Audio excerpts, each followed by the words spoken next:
Merci à tous. Ce matin, j'aimerais voir un texte avec vous. Donc, il est un peu long, mais ça sera la seule lecture que nous aurons. C'est dans Esdras au chapitre 4 et ça va apparaître c'est du verset 1 à 7. Puis après, nous verrons du 17 au 24. Les adversaires de Juda et de Benjamin apprirent que les anciens déportés bâtissaient un temple à l'Éternel, le Dieu d'Israël. Ils s'approchèrent de Zorobabel et des chefs de famille et leur dirent : nous bâtirons avec vous, car comme vous, nous invoquons votre Dieu et nous lui offrons des sacrifices. Depuis le temps d'Esaradon, roi d'Assyrie, qui nous a fait monter ici. Mais Zorobabel, Josué et les autres chefs des familles d'Israël leur répondirent : ce n'est pas à vous et à nous de bâtir une maison pour notre Dieu. Nous bâtirons nous seuls pour l'Éternel, le Dieu d'Israël, comme nous l'a ordonné le roi Cyrus, roi de Perse. Alors les gens du pays découragèrent le peuple de Juda. Ils l'intimidèrent pour l'empêcher de bâtir et ils gagnèrent à prix d'argent des conseillers pour faire échouer son entreprise. Il en fut ainsi pendant toute la vie de Cyrus, roi de Perse, et jusqu'au règne de Darius, roi de Perse. Sous le règne d'Assuérus, au commencement de son règne, ils écrivent une lettre d'accusation contre les habitants de Juda et de Jérusalem.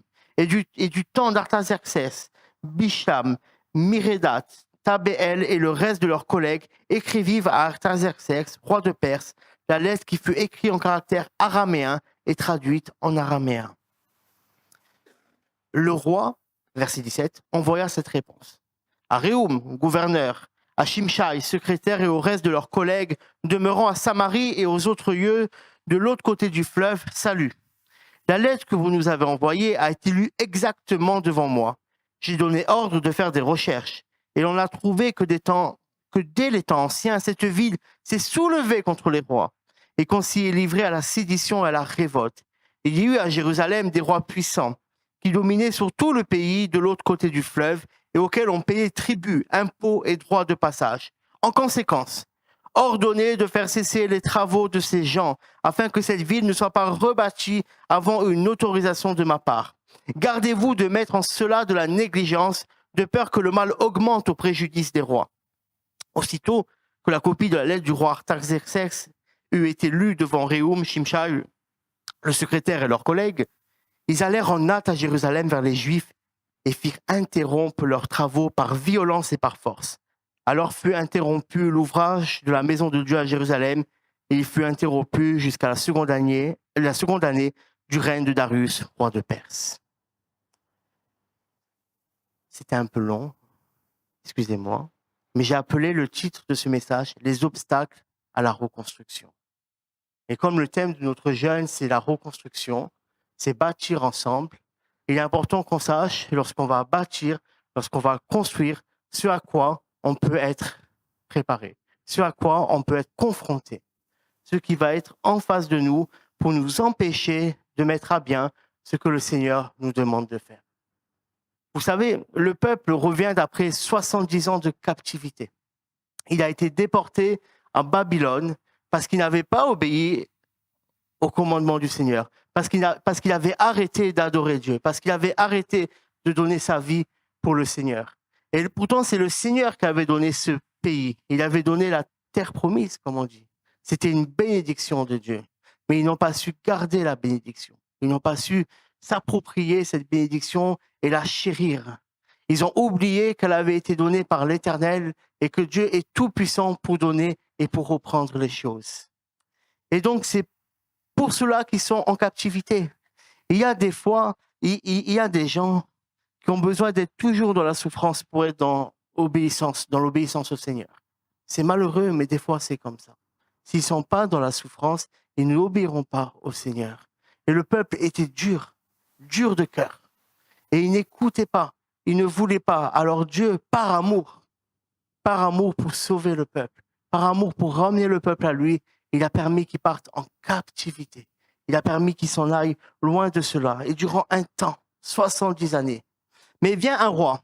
Et j'aime beaucoup dans la Bible, il est dit que Dieu réveilla l'esprit de Cyrus. Ça veut dire que ce roi-là qui régnait sur tout le territoire, Dieu a réveillé son esprit. Et il a eu à cœur de dire, aux Juifs, aux Judéens, écoutez, retournez chez vous et rebâtissez le temple pour votre Dieu. Et c'est merveilleux.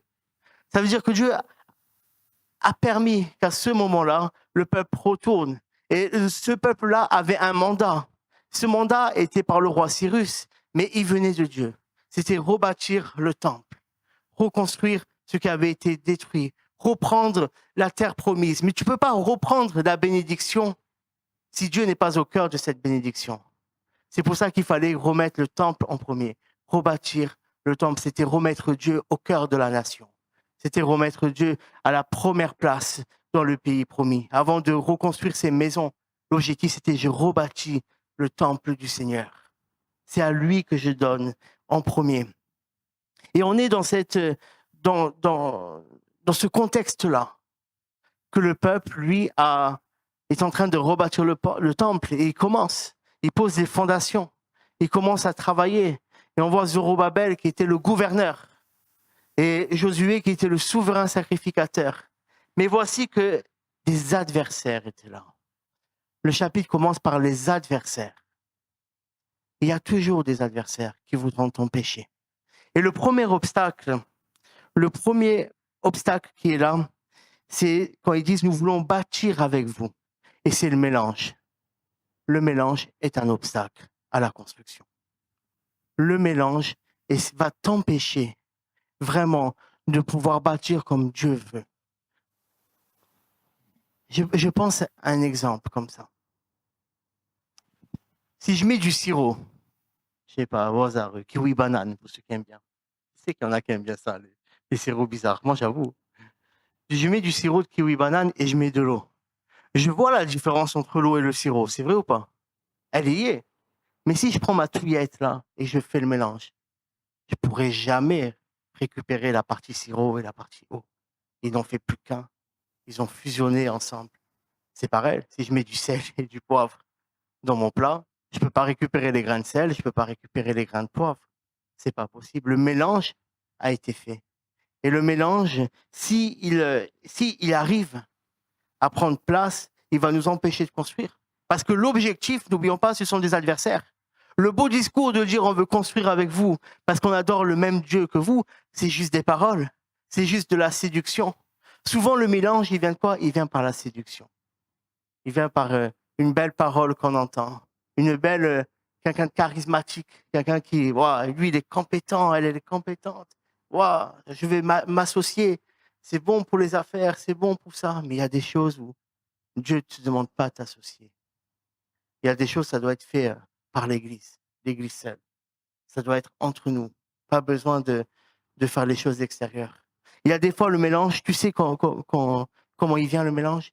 Il vient que lorsque tu as un projet comme ça dans l'Église, tu bâtis ensemble et tu vas commencer à parler dehors des choses qui se passent dedans. Et tu vas parler avec des gens et les gens vont donner leur avis. Et ça va créer un mélange en toi. Et après, tu vas rentrer bâtir avec nous. Et le mélange est déjà là. Il faut se méfier à ça. Le mélange, c'est le compromis. C'est aussi faire du compromis, c'est faire des mauvaises alliances. C'est faire des choses qu'on ne doit pas faire avec des gens qu'on ne doit pas faire.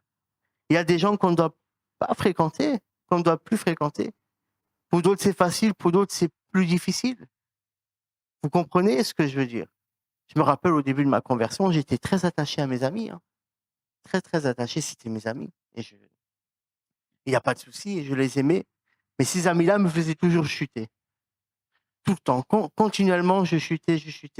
Il fallait un jour me couper de ça, que Dieu puisse bâtir en moi ce qu'il voulait.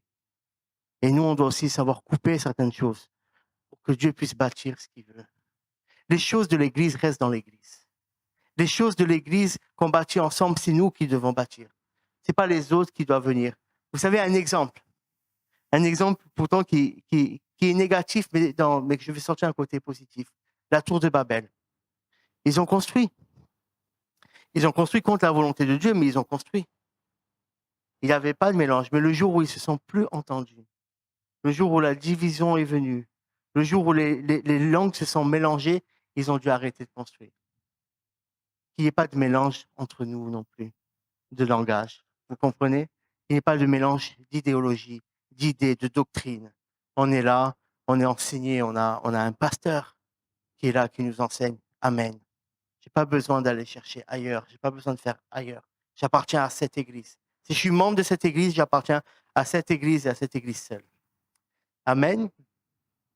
Et parce que le mélange, tu vois, ça attaque ton cœur. Ça va attaquer ton cœur. Retiens bien ça. Le mélange attaque ton cœur. Et on reviendra plus tard. Le deuxième point à la reconstruction, le deuxième obstacle, c'est le découragement. Ils découragèrent le peuple. Comme ils ont vu que le mélange ne prenait pas, ils ont dit alors je passe au stade suivant et je vais décourager. Tu sais, le découragement, j'ai appelé ça de l'intimidation masquée. Ou alors de l'intimidation gentille. Le découragement, c'est « t'es sûr que tu vas réussir?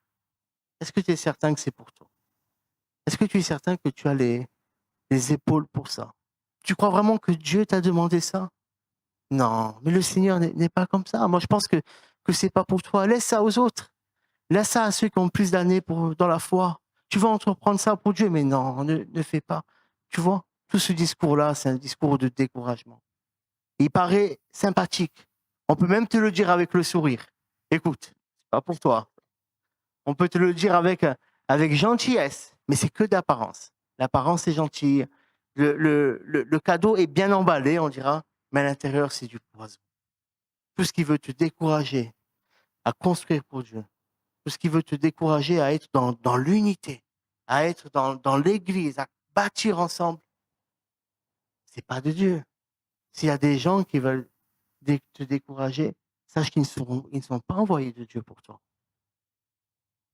Le découragement, ça attaque ton raisonnement. Si le mélange, ça attaque ton cœur, le découragement, c'est ta raison qui est attaquée, c'est ta façon de penser. Parce qu'on va mettre des idées dans ton esprit. Et tu vas commencer à dire, mais c'est pas faux. C'est pas faux. Est-ce que je suis vraiment bon pour ça? Et là, le doute arrive. Et quelques exemples des gens qui ont été découragés, il y en a tellement dans la Bible. Par exemple, Josué. Josué a été découragé. Après la bataille d'Aï, il s'est pris une raclée. Normalement, il aurait dû gagner. Mais il a été découragé, il est tombé bas contre terre, à genoux, il a crié « Dieu, à quoi ça sert d'être venir ici si on doit mourir ?» Dieu lui a dit « Mais c'est quoi ça? Relève-toi. Relève-toi. Ne te laisse pas décourager. Mais sois fort. Sois plus fort que ça. » Les disciples ont été découragés. Ils ont vu leur maître mourir sur la croix. Ils ont dit « C'est fini de nous. » Ils étaient découragés. Comment je le sais? Ils avaient repris leur ancienne vie. Ils avaient repris leur ancien boulot. Ils se réunissaient, mais ils avaient peur. Même certains étaient absents lors des réunions parce qu'ils étaient totalement découragés de cela. Et Jésus est venu, il est rentré, il leur a dit « Shalom », ça veut dire paix. Et je suis là, moi. Ne sois pas découragé. Ne laisse pas le découragement te prendre. Le découragement, il va te dire plusieurs choses. Il va te dire ou que tu n'es pas assez fort, ou il va te dire que tu n'en vaux pas la peine. Tu vas commencer à te dire, je ne vaux pas la peine de ça. Je ne suis pas digne de ça. Je ne suis pas ci, je ne suis pas ça. Ou alors le découragement, il va te dire, mais regarde les autres, regarde. Ne te laisse pas décourager. Regarde au Seigneur. Cherche la présence de Dieu. C'est lui qui nous encourage. C'est lui qui nous redonne force. Même si on chute, la Bible dit quoi? Le juste, il chute 7 fois peut-être, mais il se relève à chaque fois. Vous savez, il n'y a pas longtemps, dans mon travail, j'ai fait une erreur. J'ai fait une belle boulette, comme on dit. Je suis allé voir ma direction, je dis voilà, j'ai fait ça comme bêtise. Elle dit mais Jérémy, il n'y a que ceux qui font rien qui ne font pas d'erreur. Donc ne te décourage pas si tu fais des erreurs. Apprends seulement à reconnaître que c'était une erreur, relève-toi et fais tout pour plus la refaire, c'est tout.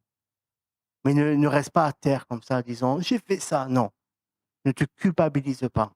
Le découragement, ça va emmener de la culpabilité aussi. Ça va emmener beaucoup de choses. Il faut avoir on sait se remettre en question, mais c'est pas ça qui prend tout. Amen. La troisième attaque, et on monte en niveau. Donc le mélange n'a pas pris, le découragement n'a pas pris, alors l'intimidation est là. Il est dit, donc ils intimidèrent pour l'empêcher de bâtir. L'intimidation. Alors, on a un beau message dans notre canal YouTube par le pasteur Douglas sur l'intimidation. Mais l'intimidation, c'est quand tu commences à faire peur. L'intimidation, ça attaque tes émotions, en fait. Ça commence à créer en toi de la peur. Ça commence à créer en toi vraiment quelque chose qui va te déstabiliser, qui va te faire trembler. On a des exemples dans la vie. Hein. Goliath contre David. Il était plein d'intimidation. Il parlait mal, il était fort, il se montrait comme ça. Allez, venez, bande de chiens. Venez vous battre, vous allez voir. Il était impressionnant. Et avec sa bouche, il a essayé d'intimider David. Ah, toi, jeune homme, tu crois faire quelque chose? Et bien souvent, on est sensible à l'intimidation. Et on est sensible à l'intimidation lorsqu'on ne connaît pas vraiment notre position. Si on ne connaît pas notre position, si on ne sait pas vraiment de quoi on est fait, de quoi le Seigneur nous équipe, alors l'intimidation va avoir un impact. Alors l'intimidation va pouvoir nous mettre à genoux. Mais il n'y a pas de ça dans le Seigneur. Un autre exemple, je ne sais pas si vous vous souvenez, le roi Ézéchias. Il a reçu une lettre du roi d'Assyrie, Sanachérib. Donc il lut la lettre et la lettre était pleine d'intimidation.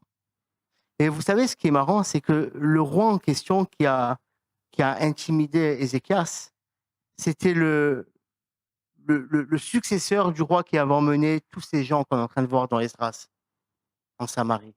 Il avait déporté le peuple d'Israël et il avait envoyé à d'autres peuples peupler la Samarie. Et donc c'est le même esprit qu'il y a derrière ce peuple-là qui veut stopper Esdras, l'intimidation. Mais Ézéchias, lui, il ne s'est pas laissé démonter. Hein. Il s'est mis devant l'Éternel, il s'est mis devant le Seigneur. Et c'est Dieu qui combat pour nous. Lorsqu'on est intimidé, avant de réagir, mettons-nous devant le Seigneur, avant de courir, de fuir. Qui c'est qui s'est déjà fait courser par un chien ici? Je me suis déjà fait courser par un chien. Hein. On n'aime pas ça. Moi, sérieux, je le dis, il y avait un chien là, je ne sais pas si tu te rappelles, elle a dit, la voisine, elle avait une espèce d'épagnol breton. Il était horrible ce chien. Un petit, il m'avait sauté dessus, j'étais traumatisé. Mais même, il y avait un chien. Je me rappelle à l'époque, quand j'avais visité les pasteurs, je voulais même plus aller chez les pasteurs. Je le dis vraiment à cause de ce chien-là. À chaque fois, il attaquait tout le monde. Et il a mordu Annie en plus. Voilà, la pauvre. Il était horrible ce chien. Je me rappelle. Eh ben, le réflexe, c'est quoi? Le chien, il est là, il te grogne. C'est de courir. Mais il faut pas courir devant le chien. Parce que si tu vas courir, lui, ça va l'exciter encore plus. Reste face, regarde-le et prie le Seigneur en attendant. Prie le Seigneur en attendant. Parce que si tu cèdes à l'intimidation, tu vas te faire mal, quoi qu'il arrive. Tu fuis, tu sais même plus ce que tu fais, autant t'échapper au chien. Tu ne regardes pas, tu traverses, il passe une voiture, tu as un petit tour à l'hôpital, une petite jambe cassée. Et en plus, tu es à terre, le chien, il te termine. Oh là là. L'intimidation, je disais, ça attaque ton émotionnel. Ça te fait... T'es plus rationnel. Tu agis à l'instinct. Mais c'est pas toujours bon. Il faut vraiment se mettre devant le Seigneur. L'obstacle suivant qui empêche la reconstruction, j'ai appelé ça le mensonge. Ils gagnèrent à prix d'argent des conseillers pour faire échouer son entreprise. Vous avez compris? Ils ont payé des gens. Il y a des versions qui disent même des faux témoins. Ils ont payé des gens pour raconter des mensonges. Le mensonge, ça attaque ton honneur. Ça attaque ton honneur, ça attaque ta personne. Lorsqu'on te dit, mais lorsqu'on parle de toi et qu'on dit, mais lui, il a fait ça, elle a fait ça, alors que tu n'as rien fait du tout, c'est ton honneur qui est attaqué. Et c'est pas bon, ça. Vous savez, un exemple dans la Bible.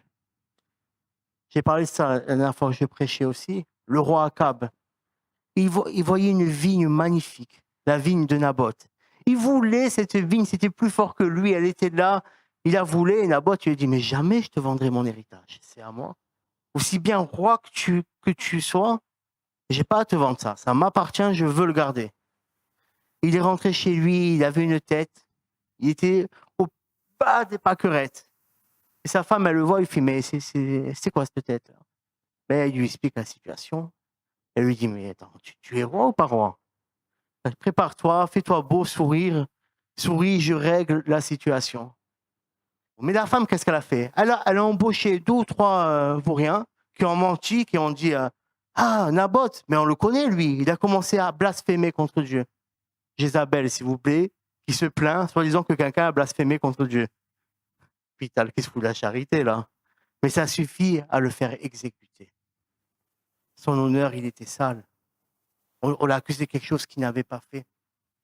Jésus, on l'emmène devant le Sanhédrin. Le Sanhédrin avait prévu des faux témoins, avait prévu de dire, mais lui, il a dit ça, il a fait ça.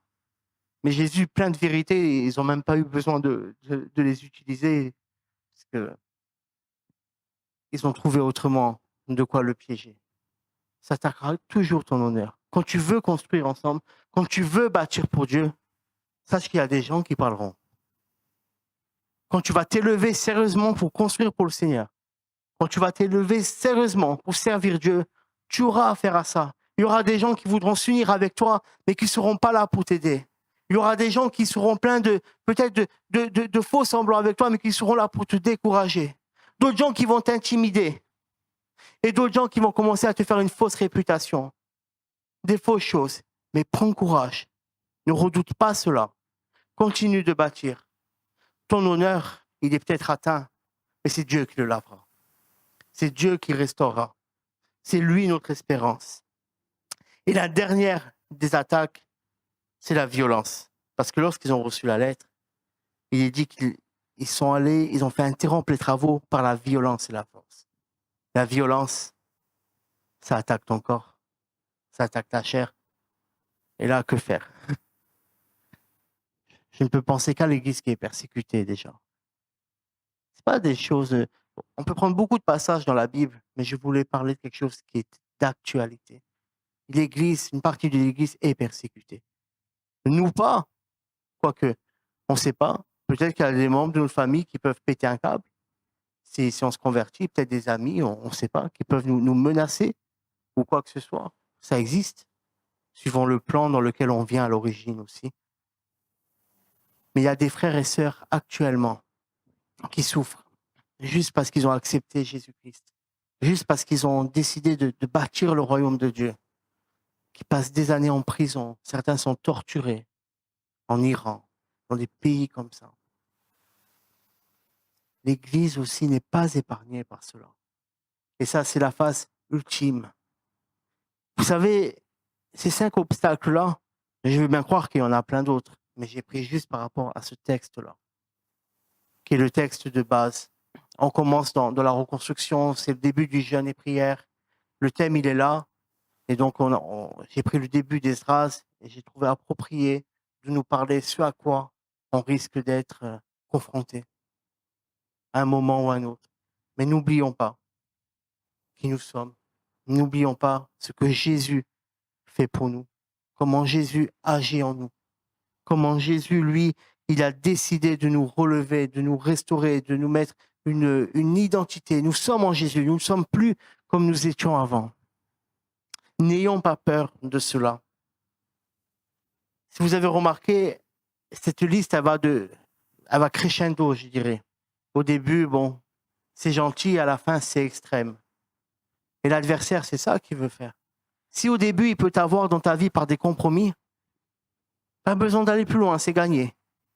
J'ai mis le compromis, il a accepté, il a un pacte de non-agression avec moi, comme on dit en géopolitique, pas de souci. Si ça ne marche pas, alors il va essayer à te décourager.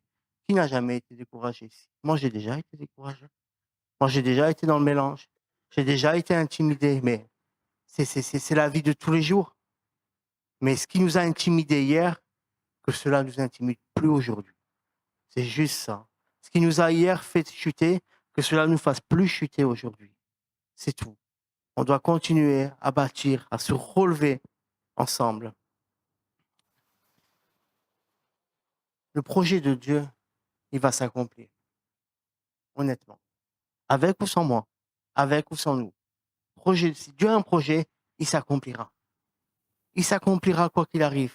Mais Dieu veut que ça soit aussi avec nous. Dieu ne veut pas qu'on soit sur la paille. Vous savez, ils ont abandonné les travaux. Ils ont désobéi à Dieu.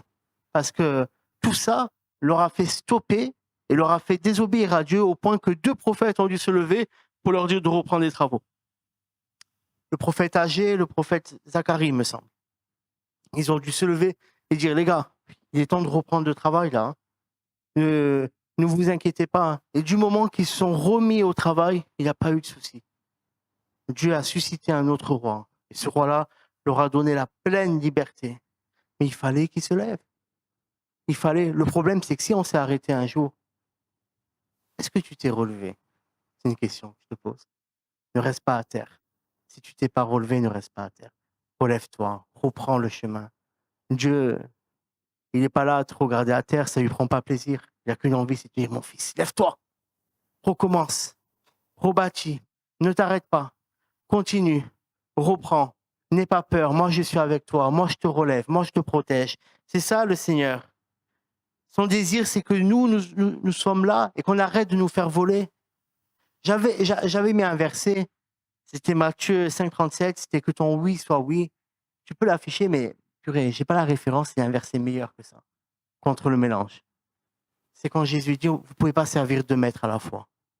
C'est ça le mélange. Tu ne peux pas servir 2 maîtres à la fois.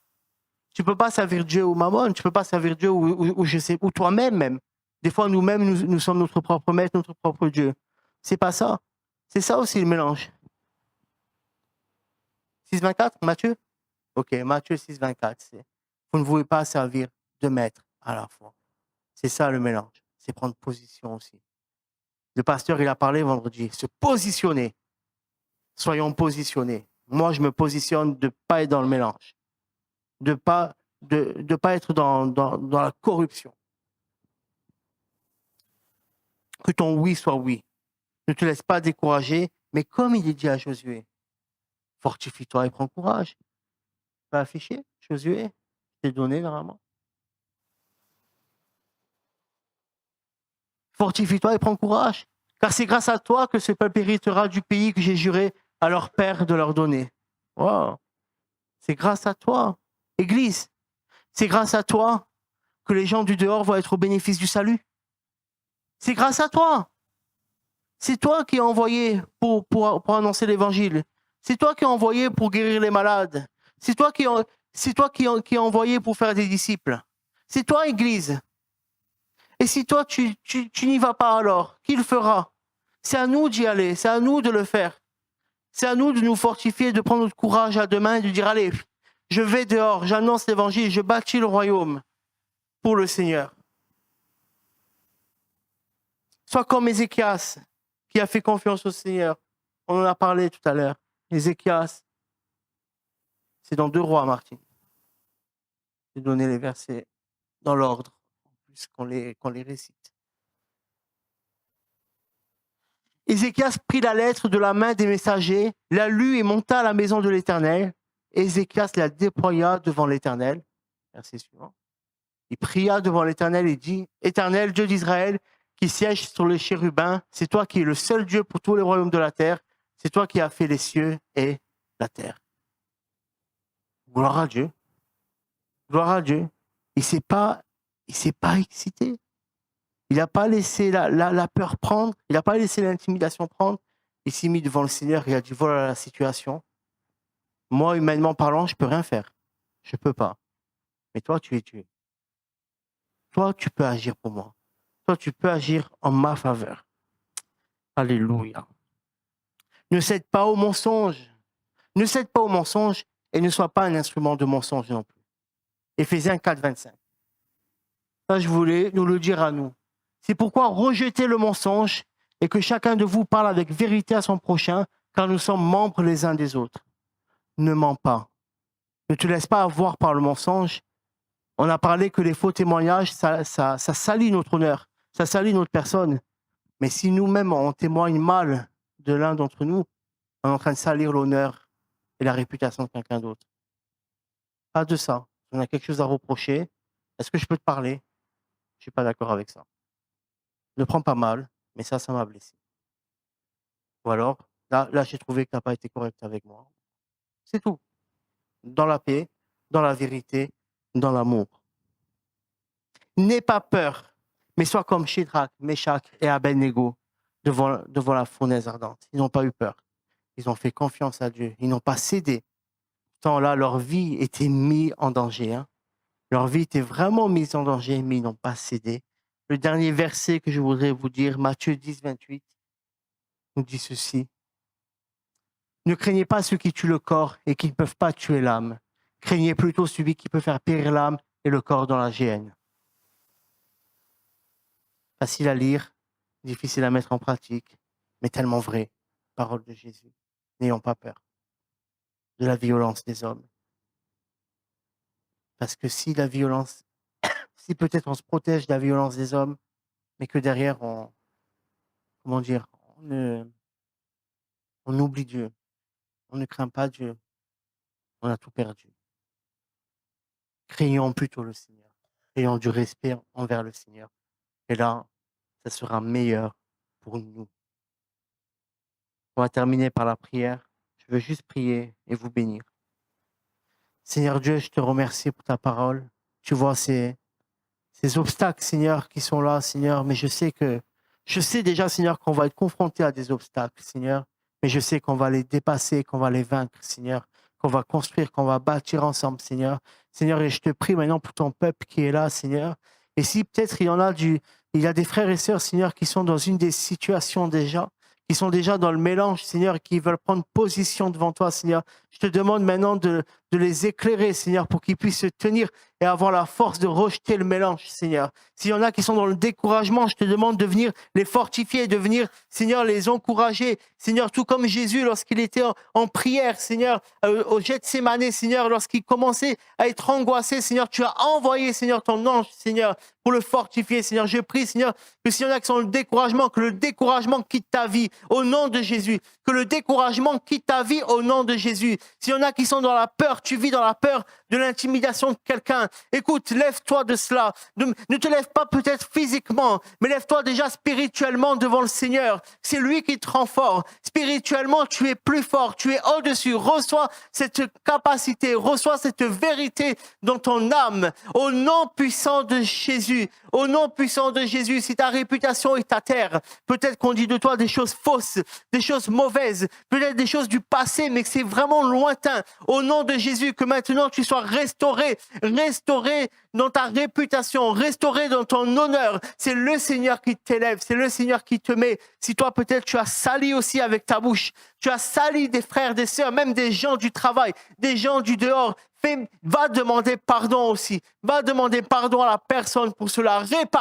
Répare cela. Au nom puissant de Jésus, je prie pour mes frères et sœurs, je prie pour ceux qui écouteront cette vidéo, si certains subissent des violences, des persécutions à cause de leur foi, soyez fortifiés dans le Seigneur. Jésus revient bientôt. Survivons encore, prenons encore du temps, de la patience, mais notre délivrance est proche. Au nom de Jésus, en attendant, nous allons construire et bâtir ensemble. Nous allons bâtir ensemble le royaume de Dieu. Nous allons bâtir ensemble dans l'Église. Au nom de Jésus, Amen. Amen, amen, amen, amen.